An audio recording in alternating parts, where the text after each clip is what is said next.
बोलिए सदगुरु कबीर साहिब की जय। संत समाज की, भक्त समाज की, भक्तिमती माताओं की। दर्शन को तो साधु है, सुमिरन को गुरु ज्ञान। दर्शन को तो साधु है, सुमिरन को गुरु ज्ञान। तैरन को अधीनता, डूबन को अभिमान। तैरन को अधीनता, डूबन को अभिमान। हमारा यह भारत देश धर्म प्रधान देश है और एक खुशी की बात है कि हर गांव में, हर जगह कुछ न कुछ धार्मिक कार्यक्रम होता है। हम देखते हैं हमारे भारत देश में कि हर गांव के चौराहे पर कहीं न कहीं मंदिर है और उस मंदिर में किसी गांव में हनुमान जी गदा लेकर खड़े हैं, कहीं मंदिर में शंकर भगवान त्रिशूल लेकर खड़े हैं, कहीं मंदिर में कृष्ण भगवान, विष्णु भगवान सुदर्शन चक्र लेकर खड़े हैं। भगवान की पूजा सब लोग करते हैं, बड़ी श्रद्धा है, भक्ति है, मन में लगन है भगवान के प्रति। सब लोग मंदिर में पूजा करने के लिए जाते हैं। हमारे यहाँ गांव आल्हनावा गांव में यह सत्संग का कार्यक्रम प्रतिवर्ष होता है। दूर दूर से बड़े बड़े संत गुरुजन यहाँ आते हैं। सब लोगों को दर्शन करने का सौभाग्य मिलता है। सत्संग करते हैं जीवन में बदलाव लाने के लिए। भगवान की पूजा करते हैं, गुरु की पूजा करते हैं। आपके मन में कोई भी इष्ट के प्रति श्रद्धा है, भाव है, भक्ति है तो आप पूजा करते हैं। पूजा करना चाहिए। क्यों करना चाहिए? मन में शांति पाने के लिए। सब लोग चाहते हैं कि हमारे मन में शांति मिले, तो भगवान की तो पूजा करते हैं, झूम झूम करके उसकी महिमा गाते हैं, गुण गाते हैं। लेकिन हमारा लक्ष्य होता है भौतिक चीज की ओर। पूजा करते हैं भगवान की तो लोग यही चाहते हैं कि हमें अधिक से अधिक धन मिले, गाड़ी मिले, बंगला मिले, ऐसो आराम की जिंदगी जिए। तो ये धन संपत्ति से किसी को शांति मिलने वाली नहीं है। सत्संग कार्यक्रम जब होता है, आप लोग सुनने के लिए आते हैं तो चीज तो मिल जाती है, धन तो मिल जाएगा, लेकिन उसका उपयोग कैसे करना चाहिए, उसका सदुपयोग कैसे करना चाहिए, ये सीखने को यहाँ मिलता है। जीवन तो सब लोग जीते हैं, लेकिन जीवन को कैसे जीना चाहिए, व्यवहार तो सब लोग करते हैं, तो व्यवहार कैसे करना चाहिए। वाणी तो सब लोग बोलते हैं, 2 साल के बच्चे वाणी बोलना चालू कर देते हैं, लेकिन जीवन बीत जाता है, बोलने का ढंग नहीं सीख पाते हैं।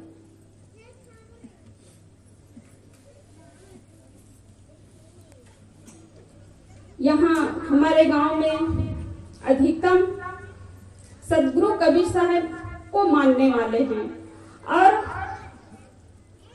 शायद सब सब लोगों के गले में कंठी माला हो। आप लोग हाथ उठा सकते हैं कि कितने लोगों के गले में कंठी माला है।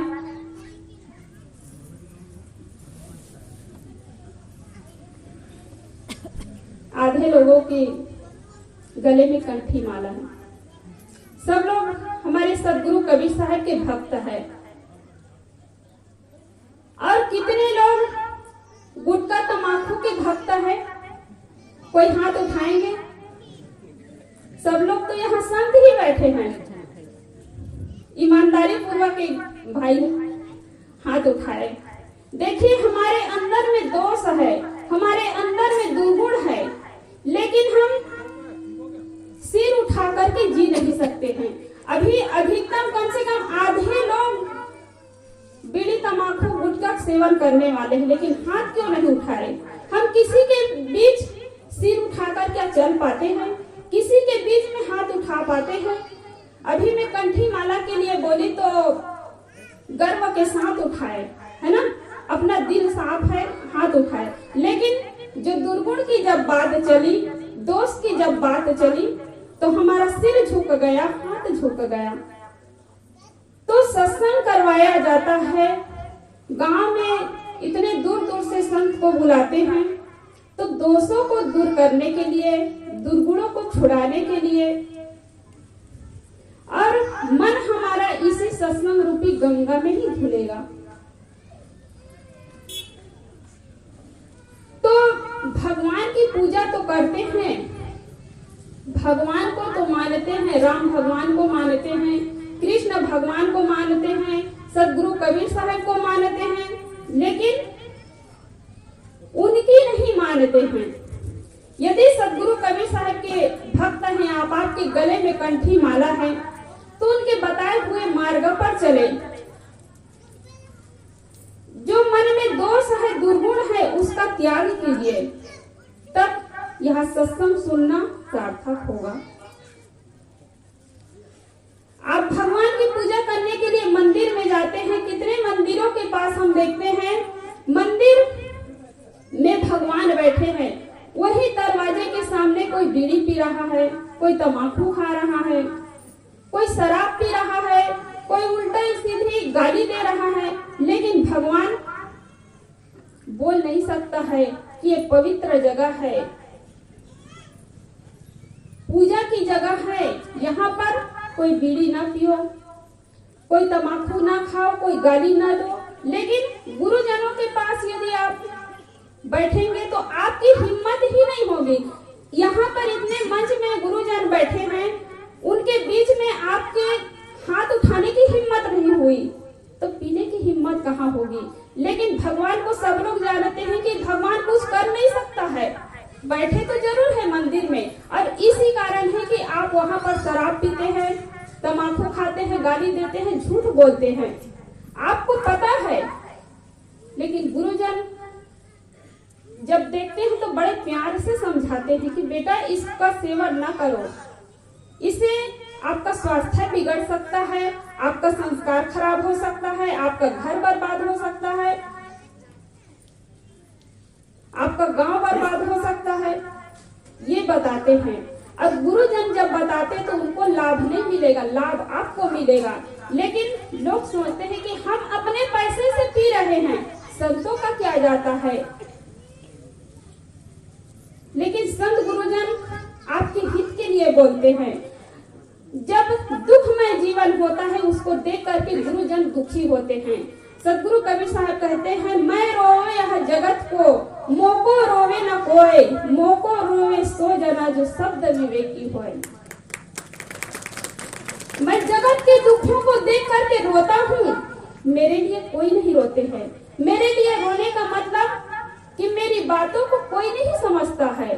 जो विवेकी है, पारखी है, शब्दों के पारखी है, वही मेरी बातों को समझ सकता है और मेरे बताए हुए मार्ग पर वो चल सकता है।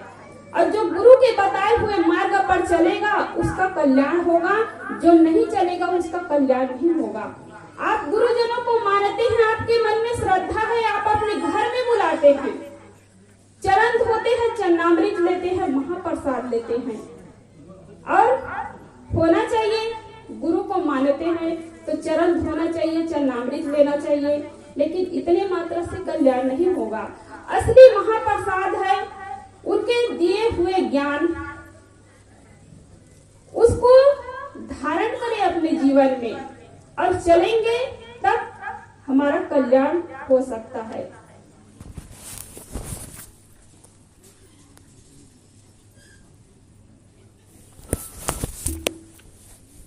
तो हर वर्ष यहाँ सत्संग कार्यक्रम होता है, तो दोषों को, दुर्गुणों को हमें त्याग करना चाहिए।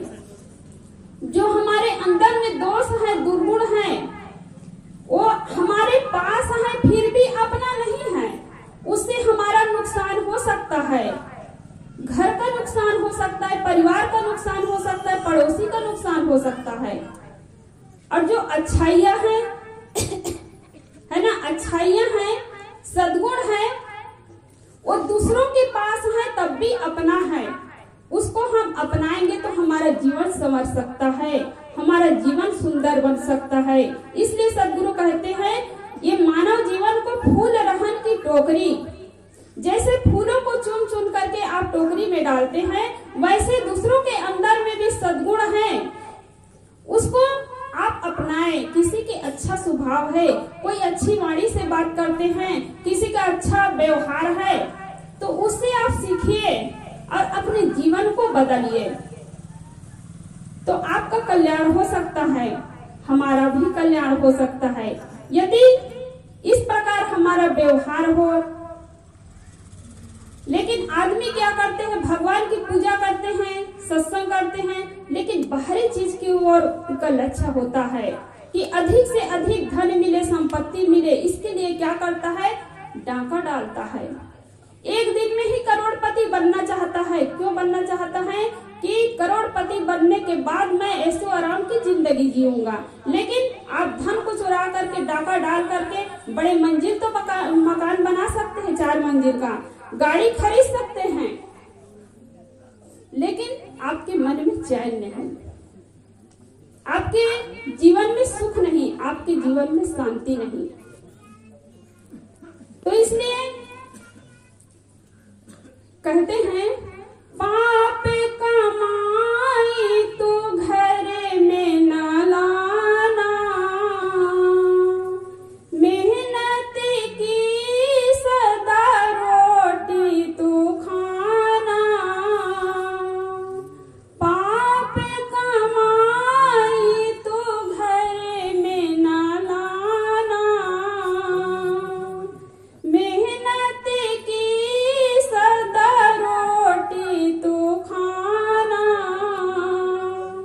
कभी बोलना न झूठ, कभी करना न लूट, कभी बोलना न झूठ, कभी करना न लूट।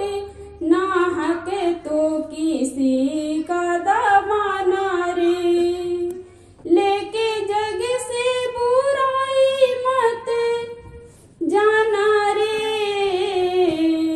करना सेवा सत्कार, करना दूसरों से प्यार, न किसी को कभी भी तू सताना रे, न किसी को कभी भी तू सताना रे।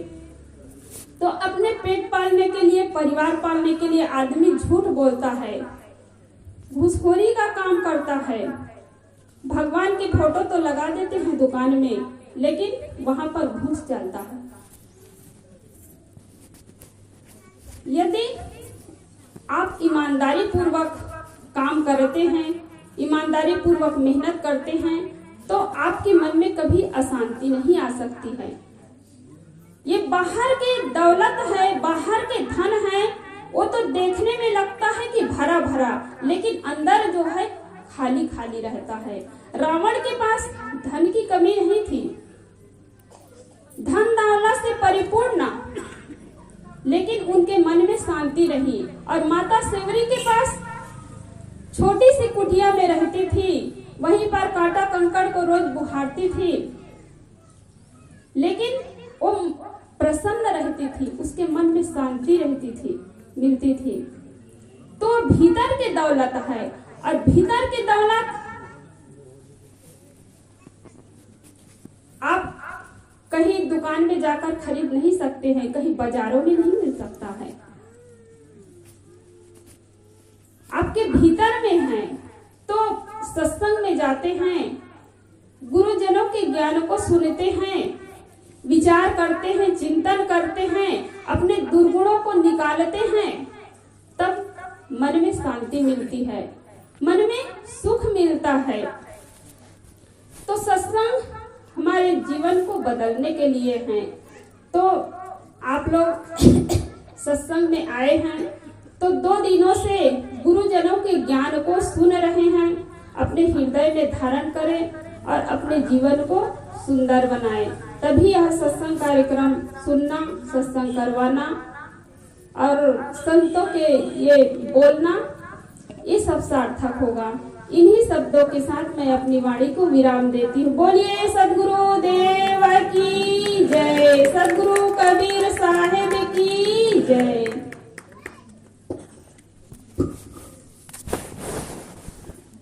एक बार जोरदार तालियों से साहब जी का अभिनंदन हो।